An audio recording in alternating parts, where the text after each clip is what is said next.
everybody. My name is Todd Scholl. I'm the lead learner at the Center for Educator Wellness and Learning. That's brought to you by the South Carolina Education Association. Welcome to tonight's live stream event. I am absolutely excited, waiting to learn from Aaron Dorsey. Aaron, I was on a roundtable with Rick Whitmore maybe like a month or two ago. And I felt like I wanted to learn more from him. And so I invited him to come on, and he's been so generous with his time to join us tonight for a full hour. I'm going to read you his bio, and then we're going to jump right in. But for the past 5 years, Aaron Dorsey has worked at the National Education Association as a senior policy analyst. In that role, he serves as the content area specialist on the following issues: restorative justice, school to prison pipeline, and racial justice. In this capacity, he drafts and reviews state and federal legislation related to school climate and safety. In addition, he develops programming focused on racial justice in education and leadership for the NEA and its affiliates, seminars, conferences, and workshops. He also delivers trainings and presentations on dismantling the school to prison pipeline, restorative justice, racial justice in education, implicit bias, and other racial justice issues. Before coming to the NEA, Aaron worked at the National School Boards Association, where he served as the manager, equity and achievement and caucus services. In this role, Aaron managed projects and developed programming around equity and excellence in student achievement that helped provide distinctive value and deliverables to the National Council of American Indian School Board members, National Black Council of School Board members, and National Hispanic Council of School Board members. He's authored and co-authored several policy guides, including addressing the out-of-school suspension crisis and partnerships, not pushouts. And both guides gained national attention as resources for dismantling the school to prison pipeline and how schools can effectively engage student community partners to assist in meeting the academic, emotional, and social needs of all students. He has a rich history of working towards expanding educational opportunities for students of color, those who identify as LGBTQ, have disabilities, and or are English language learners, including serving as a Peace Corps volunteer in the Republic of South Africa and as a program officer with the AmeriCorps, where he managed a $26 million portfolio. In addition, he served as commissioner on the District of Columbia's Commission on African American Affairs, and he has a master's degree in educational policy from Stanford and a Bachelor of Arts in History from San Francisco State University. Without further ado, welcome, Aaron. Thank you for being here tonight. Oh, thank you. Good evening, everyone. So here's where I want to start tonight's conversation. We are in the midst of, we just had a primary here in South Carolina yesterday. People voted for a variety of different positions. What was of particular interest to educators was the superintendent of education race. There was a race with the Republicans and there was a race with Democrats. The Republican candidates have been talking about critical race theory, suggesting that this is an issue, one of the major issues that they have on their platform, to bring an end to critical race theory. And when you drill down on it, they don't really ever explain what it is or give a lot of examples that seem to correspond with what critical race theory really is. So for once and for all, for everybody who's listening, to dispel the misinformation about it, let's just have a factual discussion about what is critical race theory. Critical race theory is a philosophical or theory that is usually discussed in law school that looks at how race and racism has been codified into the laws of this country, as well as institutions, right? And so as a way to be able to help understand how this is impacting us as a nation today, as well as to provide solutions so we can begin to correct these inequities that exist. And so what it is, unfortunately, it has turned into the boogeyman, a catch-all phrase, right? So anything people don't like. And so what begins to happen is critical race theory has been assigned to diversity training. Critical race theory is being assigned to ethnic studies. Critical race theory is being assigned to talking about issues of inequity in schools and things like that, but that's not really critical race theory, right? And so it is a philosophical theory that looks at race and how it has been codified into laws and practice of this country. And so the issue with the way it's being presented, most people are not taking the time to really learn exactly what it is, right? And it came about, attacking critical race theory, using it as the boogeyman, came about as a result of the demonstrations that we saw in 2020 around police brutality against African Americans. And so we saw in the summer of 2020, we saw starting in May going through August, we saw a big uprising around these issues, around police brutality as well as systemic racism. And so we also, between that time period, between 16 and 25 million people participated in some form of protest during that summer, right? And 94% of those demonstrations were peaceful. Contrary to popular belief, they were peaceful. So that was the backlash. And so what begins to happen is we're looking, critical race theorists are committed to making sure America upholds the values and virtues that are in our Constitution and our Declaration of Independence. And so how we do that, you have to critically examine the problem. And so what component, people who are saying we don't want critical race theory in the schools, and what they want to do is to give this illusion that the founding fathers, when they created these documents and set this country up, that it was a perfect union. It wasn't perfect. We're far from perfect. It was aspirational, but we have to be able to move forward to make it perfect. And people who are pointing out the issues of inequities are not anti-American. They are American, because they're saying we're going to hold the nation accountable for the values that we all want. We want everyone to be able to say honestly and be proud to say we hold these truths to be self-evident, that all men are created equal, endowed with certain inalienable rights amongst the life, living, and pursuit of happiness. This applies to all Americans, regardless of race, gender, sexual orientation, national origin, religious beliefs, ability, etc.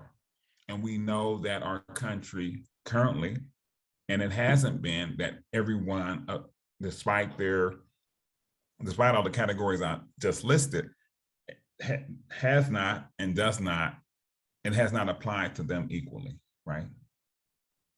And so that's what critical race theorists and theories are trying to talk. That's what they're trying to do, right? How do we looking at it from the legal perspective, right? Yes. And so it is a theory. Most teachers are not teaching it in the schools, right? And K through 12, it is not taught in schools. And so I want to plant a highlight there. Okay. So you agree that, so it is not, that particular theory is a theory that is generally taught in some type of law school class, correct? Okay. Not in a public K-12. It's not a public K-12 standard to teach critical race theory. No, not at all. So every candidate who's claiming that critical race theory is a problem, and I'm not using this as a critique of critical race theory. I'm just saying the candidates who are proposing that we should not be teaching critical race theory is essentially saying, I propose that we should get rid of ghosts in schools. Like it is not, that's not being taught in a public K-12 school. Only the things that they're conflating it with, right, are. So what they are conflating it with is any conversations about inequities, racial inequities. So for them, they're saying that is critical race theory. So the question, and so really what they're trying to do, they're trying to create a narrative about America that ignores the inequities that exist, that ignores the struggles that people have engaged in to make America a more perfect union. So the struggles of women, the struggles of people in the LGBTQ community, the struggles of African Americans, Asian Americans, Indigenous Americans, Latinx communities, is trying to ignore and wipe off. So really it's dealing with this Horatio Alger myth, the rags to riches story, that if you work hard, you can be successful. And so that's the narrative they want to put out, and ignore the struggles of other people, but also not only ignore their struggles, but ignore the contributions they made to get America to where it needs to be. Right. And what I mean by that it's only people who have been a lot of marginalized communities who have set up and said, well, how does this apply to me? You say the Constitution that all men are created equal, but I'm being denied my rights, right, to vote, right? Whether, or my right as a citizen, my right to own land, right? Or my right to go to school, and things like that, or to be able to purchase a home in the community that I choose, so it's really ignoring those experiences and what they're trying to say. And that these things that we see in America, that we have seen in these experiences, are not aberrations, right? Mm-hmm.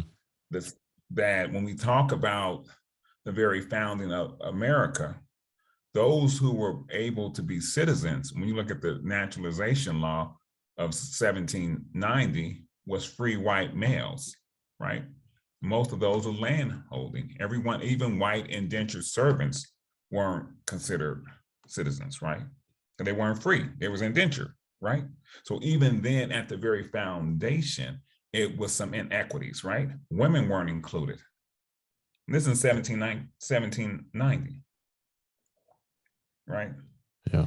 And so if we begin, so the laws were not aberration, right? That these are things, these inequities we see in the very foundation of the country.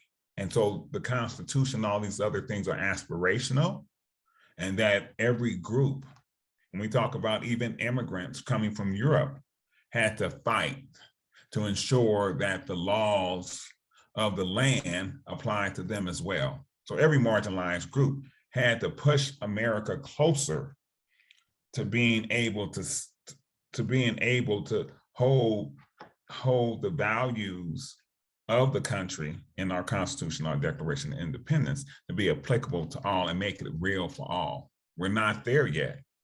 Yeah. But that does not mean that we don't talk about the successes as well as the challenges of trying to get there. And the proponents who are people who are using critical race theory as the boogeyman fail to realize that. People who are saying America has issues are not anti-America. In fact, I would say they're more American, and more patriotic. Because when you love something, you support them, but you also hold it accountable. It's just like a parent with a child.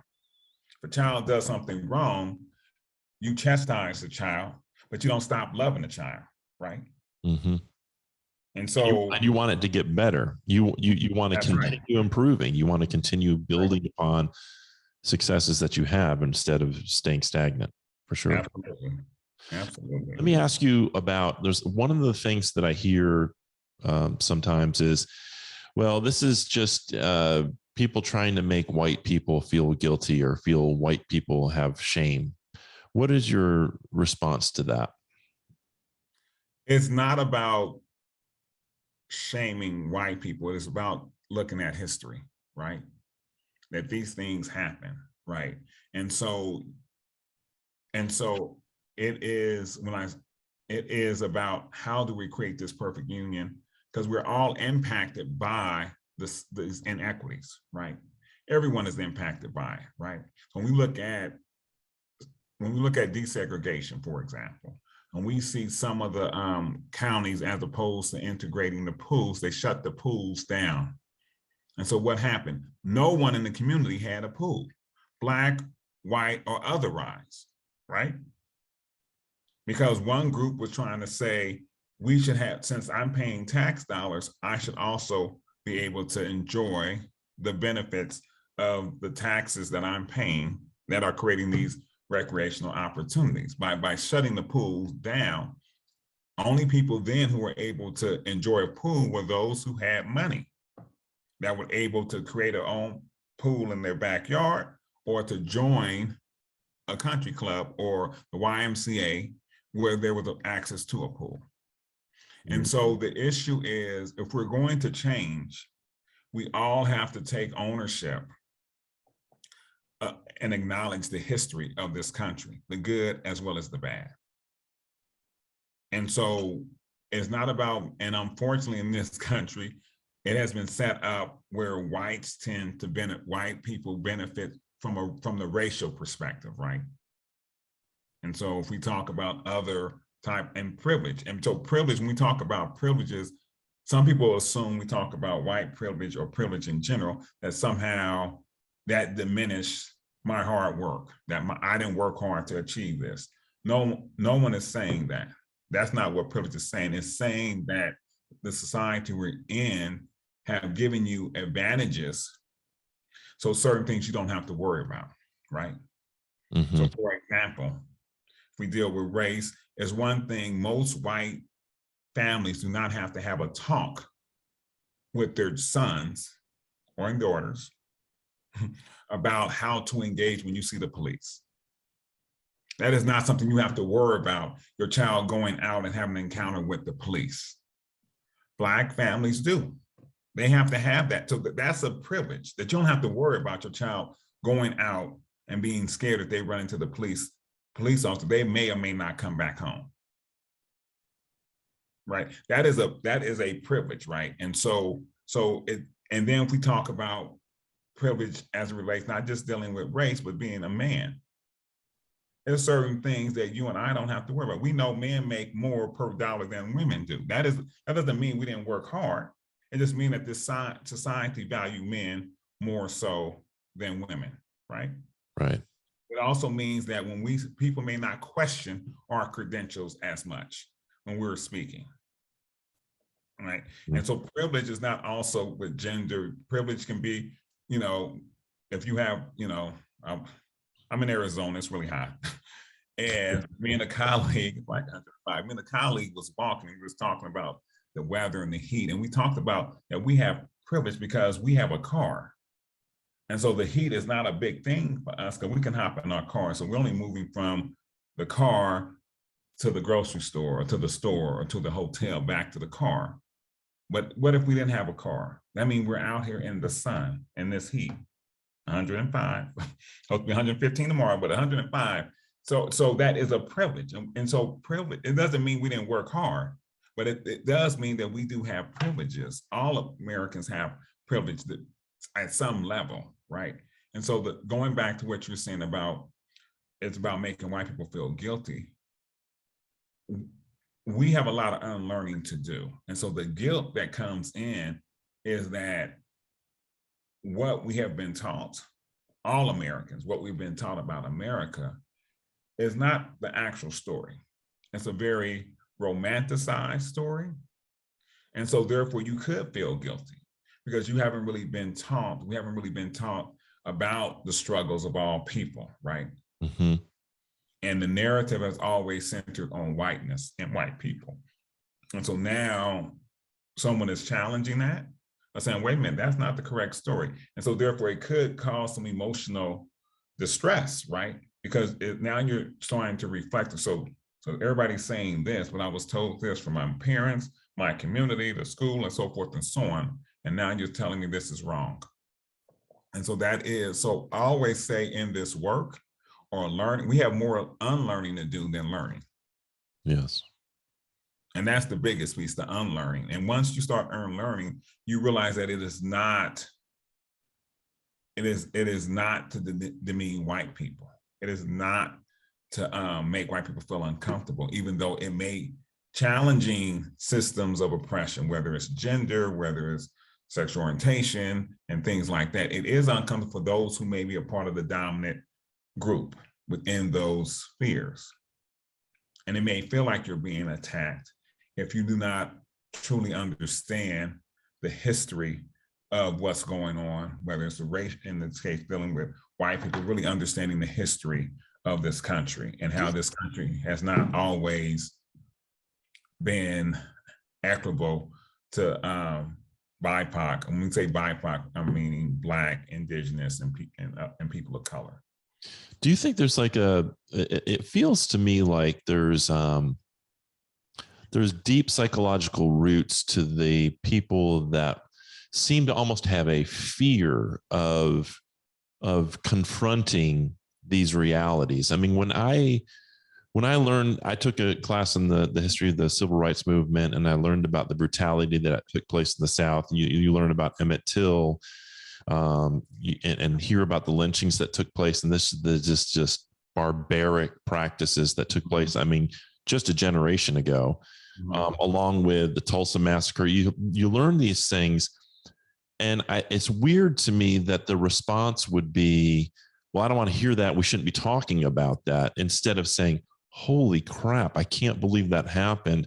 And having an empathy for it and a heart for saying, we've got to make sure that never happens again, and figure out how to build a world where that kind of hatred just doesn't exist.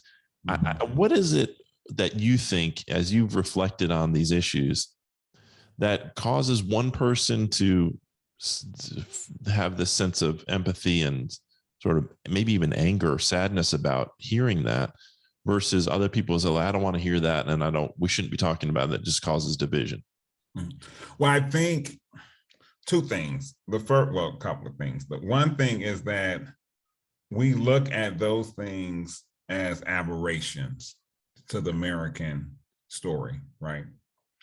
And so that's not who we are as Americans, right? And so therefore bringing that up is an attempt to tarnish the American exceptionalism, right? As we talk about democracy and so forth and so on. In addition, we have people who, when we talk about race and racism, we see racism in particular, as more of an individual thing, right? That is interpersonal. That you had people who were intentional and malicious, and so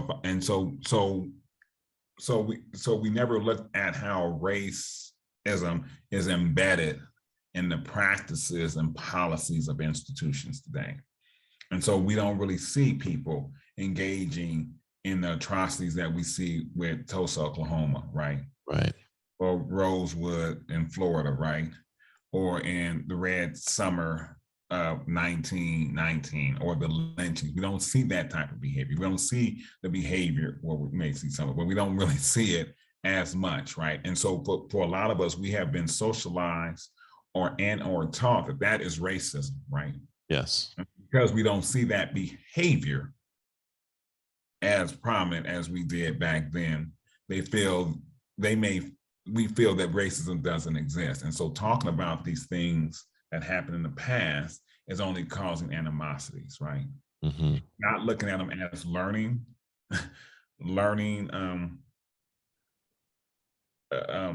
as a way to learn about what we can do to prevent it from going forward. But also some of that is rooted in,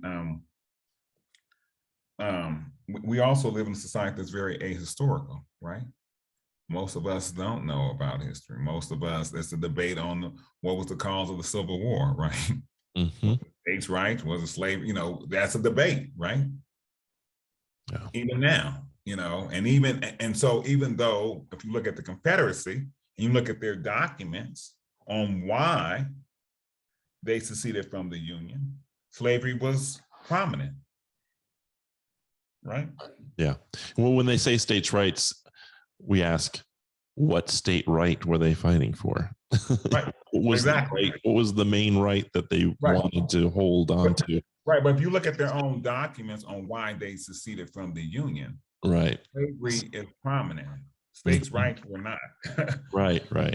And so what I'm saying is that we are very ahistorical as a nation, right? And so that's also why people like, why you keep bringing this up, not realizing that what happened back then influenced what's happening today. And what's happening today is going to influence what's happening tomorrow, and so forth and so on. So yeah. So I think that's you kind of get at two problems here. One is that there are people who see racism as binary. Either you're this Klan, Ku Klux Klan caricature using the N-word, whatever. You're either that or you're not racist. It's almost like it's a binary switch. I'm either on or I'm off. Right. That, and then and being unwilling to even concede that there's any racial bias still left in you that you might need to look at or root out. So there's that issue that we, instead of looking at it as like a spectrum or like there might still be some things inside me that I need to work on. It's, well, I'm not that. I'm not those guys in Mississippi Burning, that movie. I'm not that. And then it's, so I think that it makes it really hard because no one's willing to, when you look at racism that way, people will say, like you're saying, well, that was in the past. I'm not racist now. I don't know anybody who's racist now. I don't see people doing those things now. So it's solved, it's fixed. Why do we want to keep harboring on this topic? Absolutely. And that's one of the fallacies, the racist fallacies, is that if it's not, if people are not overtly racist, then, well, I didn't say the N-word, but I may have said urban, right? I'm using code words because now we live in a society, well, we still do, that it is not socially acceptable to use derogatory terms, racially derogatory terms against BIPOC individuals, right? Because you can be sued and so forth and so on. So therefore, people start using coded language, right? Yeah. And so really, when we think about racism, like I said, we focus more so on the interpersonal because that's what we've been socialized to associate racism with. But most of us do not understand that racism has several levels. It is interpersonal. That's the Bill Connors and so forth and so on, Bull Connors, excuse me. It is institutional. Those are policies and practices of institutions. We think about banks, and when we think about the subprime mortgage fiasco that happened in 2008 and 2009, where BIPOC people were directed towards home mortgages with higher interest rates, even though they may have qualified for lower interest rates, right? And banks was pushing them towards those things, right? And so that is a situation of institutional racism, right? They're not saying to do it, but that's what happened, right? When we talk about sentencing, the disparities in sentencing between, when we look at the war on drugs in the 80s, where, crack cocaine, if you had crack cocaine, you had a higher sentencing versus cocaine. You can have a larger quantity of cocaine. And who was disproportionately impacted by that? White people tend to have, at the time, would have larger quantities of cocaine, but got lighter sentencing.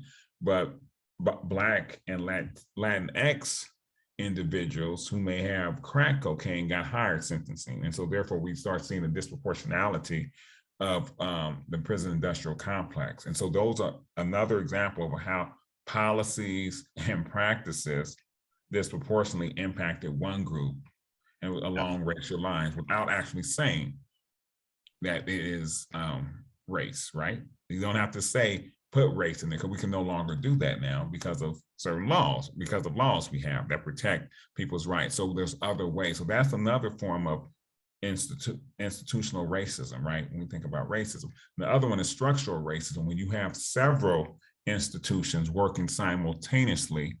And so when we think about institutional racism, like the school to prison pipeline is an example of systemic racism, or structural racism, where you have the school system and the law enforcement and the prison system all working together. So what that means is, for example, we can predict the number of prison beds we need by third grade reading level. So if a child is not reading on reading level by third grade, his or her chance of being in prison increase dramatically. And so prisons are looking at this data and developing prison beds to figure out how many prison beds we need. Wow. Right? That's an example of structural racism. So you have the school system that's suspended. We know when students are suspended in school, that increases their chances of dropping out of school. If they drop out of school, we know, or even when they're on suspension, that increases their chances of having contact with law enforcement and entering the criminal justice system, right? Mm-hmm. And so when we have conversations about race, it's not just the individual. Well, I don't like, this whole notion that I don't see color, right? I like all people, but we have been socialized to place value that we do see color, right? If you're colorblind, that's a deficiency, right? If you go to your optometrist and he said you're colorblind, that's nothing to celebrate. you got some issues. You can't distinguish between stuff, right? Yeah. And so seeing color does not, the variations in human pigmentation is not a bad thing. What is the problem is when we assign value to that. So you're Black, and in society has assigned certain things to what it means to be Black, to be Latino, Asian, to be a woman, so forth and so on. And we all are socialized with these values, whether we realize it or not, at a conscious or subconscious level. What are the images we see? Majority of Black people, of Latin people. If we close our eyes and we gave a description of a criminal with a hoodie, and we asked what color, if we were honest, we would probably say a Black person. If we said something about someone being undocumented, coming across the border, we'll probably think a Latinx person. We've been socialized to think in that context because those are the images we see. Mm-hmm. And if we say somebody was a lawyer working on Wall Street, had a good family, blah, blah, blah, to car garage, we would probably think, most of us, if we're honest, we'll probably think of a white person, because that is how we have been socialized collectively as a nation. Yeah. And so we have to acknowledge that and then try to figure out why it exists before we can begin to start dismantling and changing the narrative for ourselves, as well as for the people we come in contact with in the spheres that we have influence in. How do we, I guess if you had the answer to this, we would have figured it out already, but how do we go about trying to change people's minds when they seem so entrenched, when they are so convinced of things that, first of all, aren't true, but also they're so entrenched in this idea, like you said, this Horatio Alger bootstrap theory kind of mentality, and completely decontextualize the current status, which obviously everything leads up to where we are now. Mm-hmm. And people want to, because the ahistoric problem that you're describing, where people just don't know the history or have forgotten the history or aren't making the connections, they don't see how everything's led up to where we are now, and that we didn't solve it all, we didn't work through it all, it's not all gone, it's not all rooted out. How do you get through to people? It's obvious to me when I go on Facebook, the people that are willing to listen, willing to have the conversation, willing to learn. And then other people just want to shut it off and we don't talk about it. And you're a reverse racist because you want to make white people, to blame for everything. How do we get through to those people? How do we move the needle on that? You don't. you focus on those people. There's a tendency for us who are doing this work to try to focus on those people who have drawn a line in the sand, that I don't care what you're saying, this is my position, so forth and so on, and they don't budge. So we put a lot of energy into those in that group. And at the same time, we ignore the people who are straddling the fence. I would suggest we spend our time on those people straddling the fence, who are open, who are willing to listen. Especially when we got limited resources, because at least if they're willing to listen, you have a greater chance of helping them to understand what is going on. And this doesn't mean you give up on the other ones, but there's people on the sand that's on this fence that we're losing, right? And there's some that's on the other side of the fence that, you know, it really don't matter what you say, that's where they're at, right? Yeah. And so what begins to happen is people tend to adopt things once they see change, right? And so therefore, for example, when I was working in Oakland Unified School District around doing some work around restorative justice, it was alternatives out of school suspension at the time, but we worked with one school. Most people didn't want to work with us. They didn't want to deal with that. So we started working with one school. And in that school, only a few teachers wanted to work with us. So we started working with those few teachers. And then the success that we had with those few teachers, those individuals then became the spokesperson that attracted more people, more teachers, right? Yeah. And got buy-in. Right.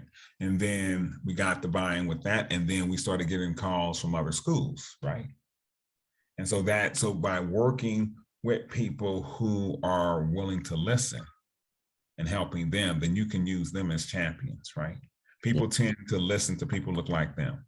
So me going to a group of white people talking, they're going to look at me like, oh, whatever, he's Black. Right. He's supposed to, naturally he will say those things.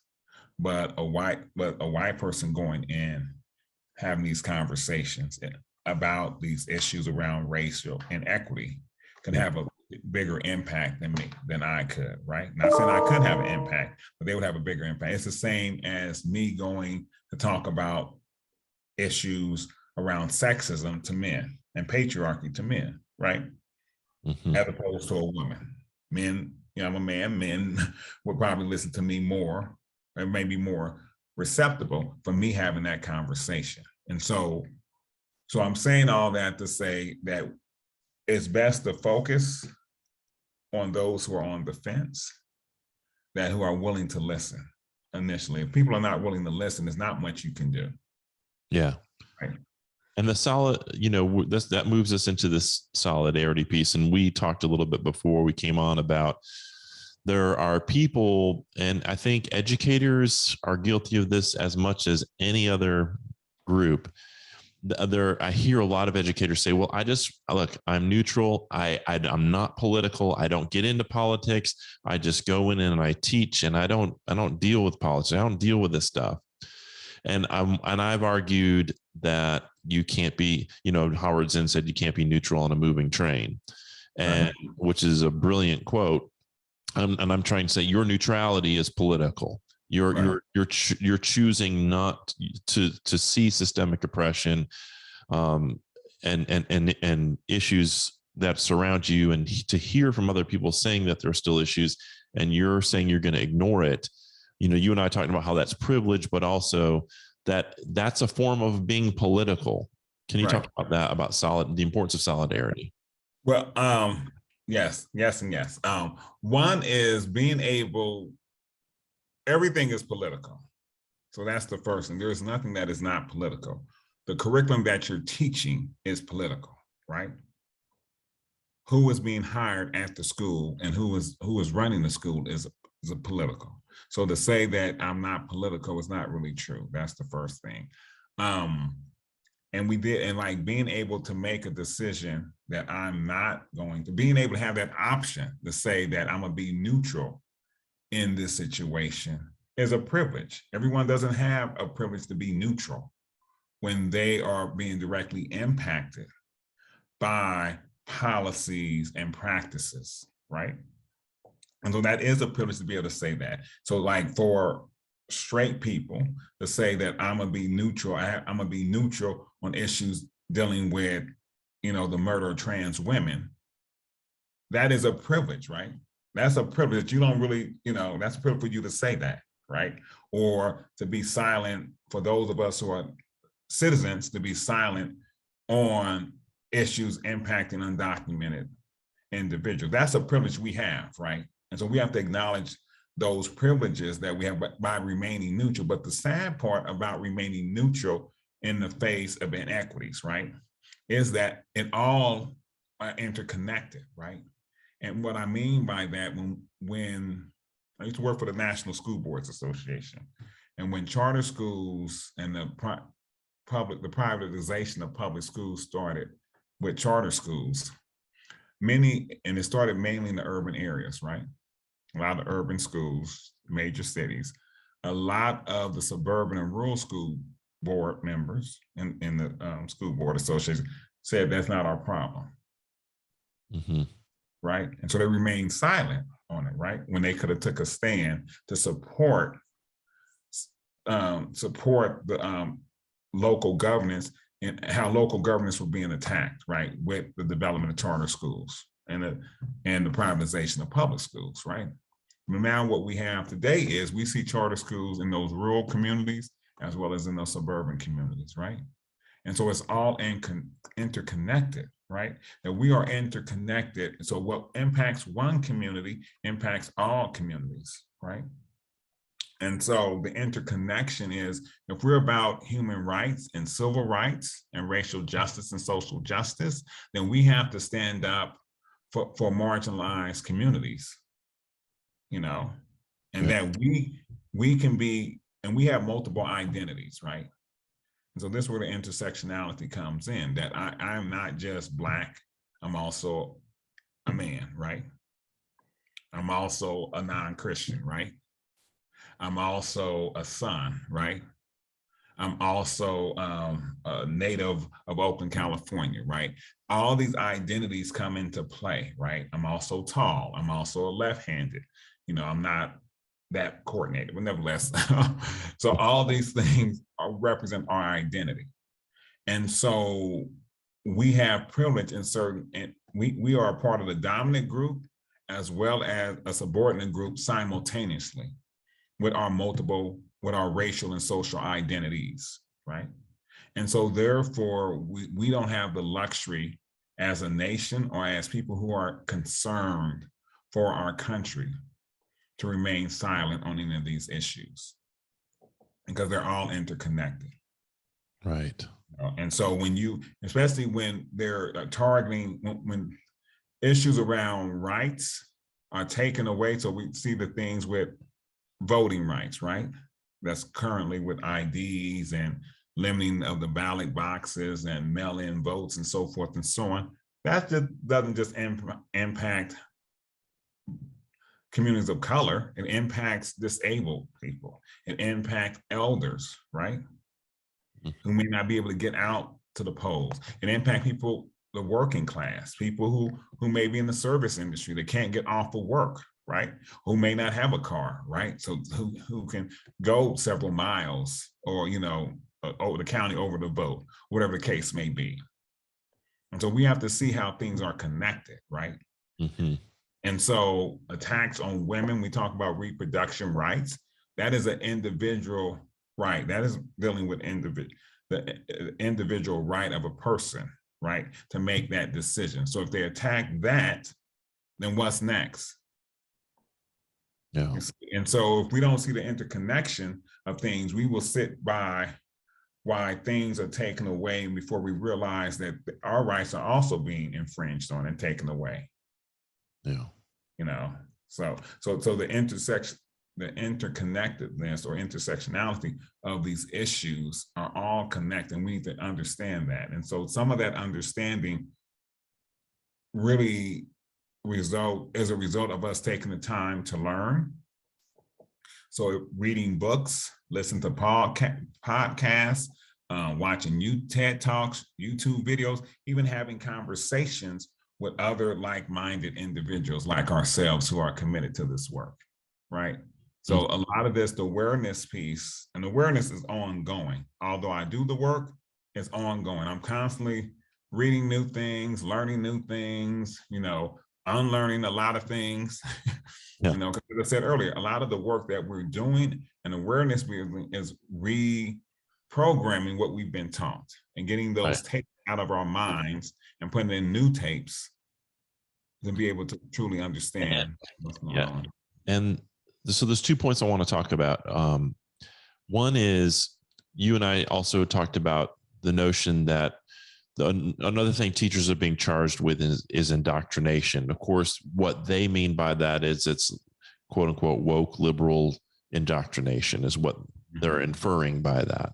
Right. And what you and I discussed, which this turned a light on for me, was that indoctrination is taking place because of the point that I'm trying to make earlier, which is if you're neutral, even if you're saying we're going to keep everything the way it is, or we're going to just continue to reinforce what already exists, that is a form of indoctrination. Can you talk a little bit about that? Well, I personally believe that education serves formal education serves one purpose in any nation, in any society throughout the world and throughout history. That is to maintain the present power relations and arrangements of affairs. And so our education system is going to uphold systems of oppression, right? So uphold the virtues of capitalism, right? Uphold virtues of American exceptionalism, right? That's what our educational system is. The educational system do not really teach you, K through 12 in particular, do not really teach you to critically analyze the society you're in. It can be in a communist nation, it can be in a fascist nation, whatever case may be. And so it is political what is being taught in the schools, right? It is, not only is it political, it is in a form of indoctrination, really. Because and especially when people are trying to change the narrative, to make it more inclusive, right? To tell the whole story, right? So right now, our history is only teaching us part of a narrative that leaves out, as I mentioned earlier, the experience and contributions of other people, right? And other groups that have pushed the nation to become what the founding fathers wrote, that they were not even able to create that type of nation.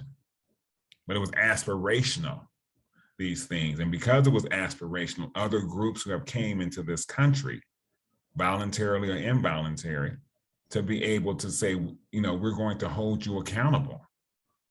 How can you say we hold the truth to be self-evident that all men are created equal when I'm being lynched, right? When I'm being denied citizenship, when I helped build the railroads, right?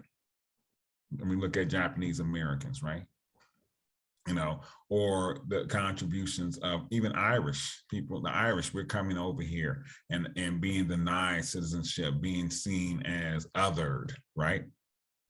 And so every group has been able to push us closer to being able to say that we hold these truths to be self-evident, that all men are created equal, and actually mean it, that it applies to all men and women, right? Yes. And so teaching that history is making people want to say they're patriots, but teaching that history is creating true patriots that not only love the country, but is willing to push the country and hold the country accountable.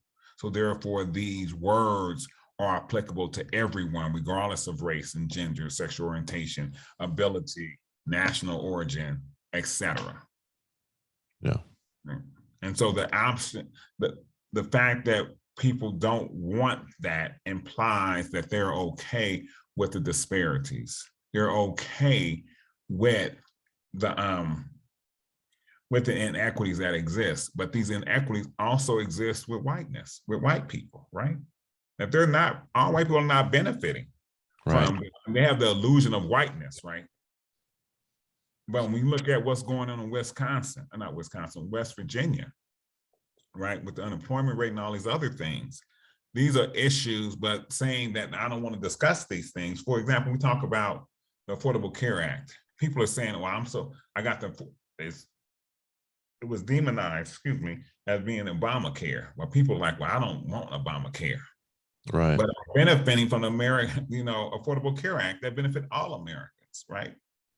Yes. And so what begins to happen is that when we don't understand that, when we hold on to illusions of power, whether it's whiteness, whether it's being male and so forth and so on, we do more harm to ourselves in trying to hold on to something that we don't even really actually benefit from. Those in power benefit from the division. Yes. I want to, our conversation's reminding me of, I want to point to our educators who are watching to Paulo Freire's book, Pedagogy of the Oppressed. And one of my favorite quotes from the book is, he says, education either functions as an instrument which is used to facilitate integration of the younger generation into the logic of the present system and bring about conformity, or it becomes the practice of freedom, the means by which men and women deal critically and creatively with reality and discover how to participate in the transformation of their world. Absolutely. And it's interesting now to frame this conversation as people who are saying, let's make sure we give students the freedom to transform their world, versus let's make sure we hold it exactly the way it is, and then wonder, where does that mindset come from to want to hold it the way it is and not make progress? Like, who does that benefit, and who's in control of school policy that is creating that dynamic and funneling it through a particular political party in America by then using CRT as a boogeyman, woke indoctrination as a boogeyman, instead of having an honest discussion about these issues? Well, I think because there is a fear amongst white Americans, and primarily white Americans, from a racial perspective, and it could include other group, BIPOC communities, when we look at gender and other things, around somehow America. When we look at the demographic shift in this country, they say the browning of America, and that the majority of students within public school, white students, are now the minority, right, currently, and that white Americans will be the minority within America within, I think by 2030 or 2051, I'm not for sure, don't quote me on that. And so there is a fear that our way of life, their way of life, is going to change. What they view as America is going to be changed, that people are challenging this narrative, right? And that's a fear. Yes. So there is a fear that is driving this, and the device of political rhetoric is tapping into this fear and throwing gasoline on it, right? That they are going to take over and somehow treat us the way they have been treated, right? Yeah. And so, but that is not in the psyche. And we're talking collectively. So I'm making broad generalization, so I want people to play. That has not been in the psyche of Black people, Hispanic or Latinx community, Asian Pacific Islander, or Indigenous people, despite the atrocities and racialized violence these groups have experienced. They have always been committed to upholding, almost sometimes grudgingly, but upholding the values of this country. That we have fought in every war, even though we was fighting Nazism, even though we came home to Jim Crow, right? We fought in the Civil War. We fought, in every war, showing our patriotism because people believe in this country. Not we're gonna get you back, right? Mm-hmm. You did us wrong, we're gonna get you back. That is not what people, but that is people's perception, because not being able to look at humanity and the values of the country that people have adopted, right? Yeah. So these same people are trying to promote American patriotism, but are engaging things that are antithetical to that, right? It goes against that, some of this rhetoric that we're seeing, right? Yeah.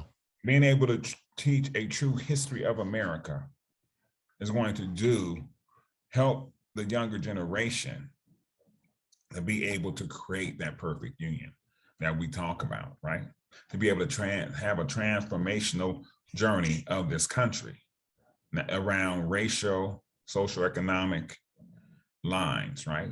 Where all of us are able to engage in and be our authentic self and be in this nation.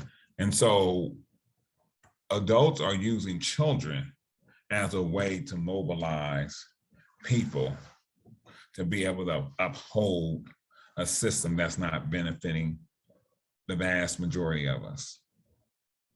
Yeah.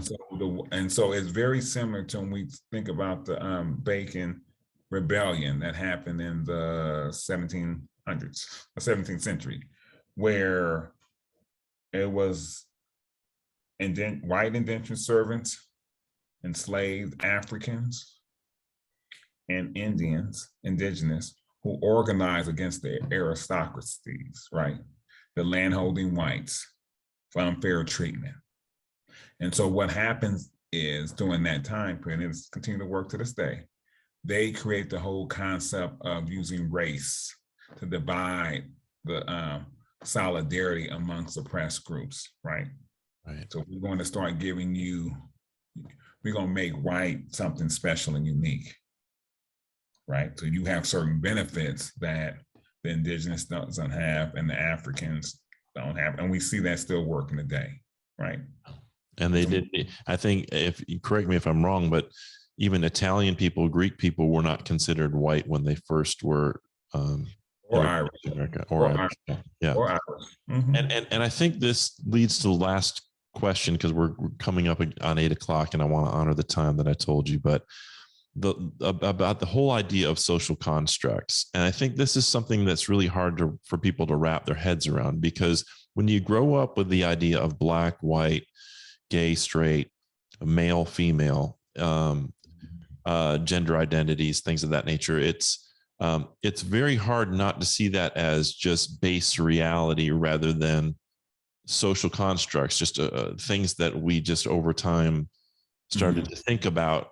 We chose this particular body part or this particular aspect of your humanity and said we're going to classify in these ways, and we socially just agreed upon that. I think that's a really hard thing for people to wrap their heads around. Can you talk a little bit about social constructs and the importance of that as it relates to this conversation? Social constructs are things that we develop, and because we believe it, it becomes real, right? And so what I mean by that, so prior to the enslavement of African people, individuals were not divided or referred to based on race. People were referred to or identified based on their nationality. So Italian, Egyptian, Spaniard, Dutch, Irish, English, etc., right? Or people were identified based on their ethnic group, right? So Ashanti, looking at African ethnic groups, Igbo, Yoruba, etc., or their craft, carpenter, blacksmith, etc., or religious beliefs, right? The Christians, Jews, Muslims, etc. We began to start seeing the development to justify the enslavement of one particular group of people when we began to start seeing the development of the concept of notion of race, right? And so around 8. And so this also occurs during the same period as the Enlightenment occurring in Europe, right? Yeah. So we have all these things occurring simultaneously. So we bring it today. If we look at the United States Census, right, we see how people identity are moving back and forth in terms of not identity, the racial classification. Prior to 9/11, Arabs were seen as white. After 9/11, they were no longer seen as white, right? And so we see that moving back and forth. And people who may be familiar with the classification of mixed race people, in particular those who are mixed with African ancestry. So you would have Black, mulatto, octoroon, or quadroon octoroon. And so mulatto was 1/2 Black, half white. Quadroon was 1/8 Black, and octoroon and quadroon was 1/4. And so when we look at our census, we see how this changes, where the classification change every 10 years, right? Mm-hmm. And certain options are not available. And so we see it even in the census most recently that we took in 2020, if we compare our census, we'll see how arbitrary it is, how it changes over time, where we're looking at the Hispanic community, how they're seen as a race in some years they're seen as a cultural group, or ethnic group. We see the same thing with Arabs, how their identity is changing as we are defining them based on what is going on in society, right? And as you mentioned, that Irish, Italians, and other groups, and even Jews, European Jews, were not seen as white, but now they are. Yeah. And so that is based on the social political climate of what is going on. And unfortunately, Black people of African descent have always been considered Black across the board. That hasn't really changed. But based on the political climate, the other groups, Latinx, Asians, even indigenous people, move up and down the racial categories depending on what is going on in society. Yeah. And so these social constructs become real because we respond to them. That's real, right? That we act as if they're real. So that it's no different than if we use Santa Claus, right? That is a social construct, but every year we buy gifts and say the gift is coming from Santa Claus with our kids, right? And our children begin to believe that social construct because we are responding and acting as if it's real. Yeah. Mm-hmm. That's brilliant. Thank you, Aaron. Thank you so much for your time tonight. I mean, I could continue talking with you for a long, long time, and I hope that we can figure out a time for you to come back and continue these kind of conversations, because they're so important. It's and I understand there's going to be some people we don't reach, but those people that might be tuning in tonight, I know I learned a lot, and hopefully people who are watching are learning and growing, and we're helping to move things in a positive direction. I think because that's what we need. I mean, I believe the only way we can overcome bad ideas is to promote good ideas, to promote better ideas is the only way we're going to be able to do that, short of violence. And I think we all want a world of peace. So I hope that we can continue to have these conversations, and I appreciate your voice. Well, thank you. It's an honor to be able to share some of my knowledge and what I have learned through my years of experience in reading and research. So thank you. Thank you. And for those of you who watching tonight, thank you for tuning in. Thank you for learning with us. And if you are interested in joining the SCEA, you can do that now. We're in an early enrollment period. We have no dues until September. You can join us. Go to jointhescea.org. You can also find more about the Center for Educator Wellness and Learning at cool.us. That's cewl.us. I'll put those links in the in the comments of this Facebook post. But again, thanks so much to Aaron Dorsey for his time tonight. Thank you for tuning in, and we'll see you on the next live stream.